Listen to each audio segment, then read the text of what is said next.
Right. That's right. And then what happened, particularly in the academy, and I was teaching philosophy in the 1980s, and the chairman of my department asked me to teach a course in feminist theory. And I thought, fine, I'm a theorist, I'm a feminism. I sent away for the textbooks. I was shocked by what came through the mail. I spent the summer reading these books, and as a philosophy professor of many years, I thought there was a sacred commandment about college teaching. Thou shalt teach both sides of the argument. It never occurred to me it was my job as a teacher to take my views about the world and implant them in the minds of my students. I wanted to give them the techniques to make their own decisions. And you do that, one way to do that is to give them the best that was thought and said on both sides of a contentious issue.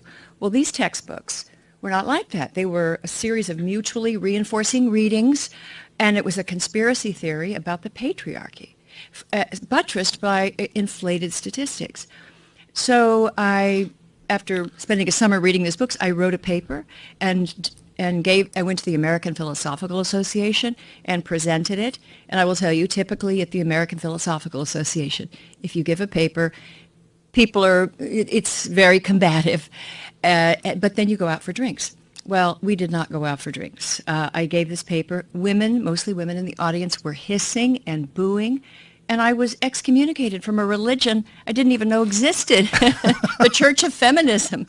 I considered that I'd committed an act of heresy. What was your take on it that was so offensive? Well, I said that feminism should be about mutual respect. It should be about equality, not the demonization of men. It was as if if you could reduce it to a few phrases, it would be, women are from Venus, men are from hell.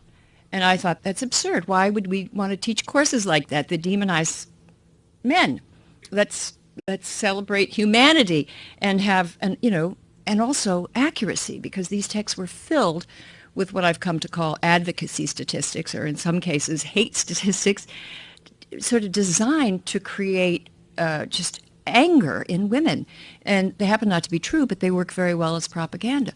Professor, I was very upset to see classrooms being used to disseminate propaganda and twisted conspiracy theories about patriarchy. So I tried to correct it, and what happened was the radicals were already there in the academy, and they do not tolerate dissent well. I mean, you see it today on campus. What you're seeing happening on the campus today at Yale, these terrible confrontations between these, some are calling them cry bullies now, and professors and so forth, these angry mobs.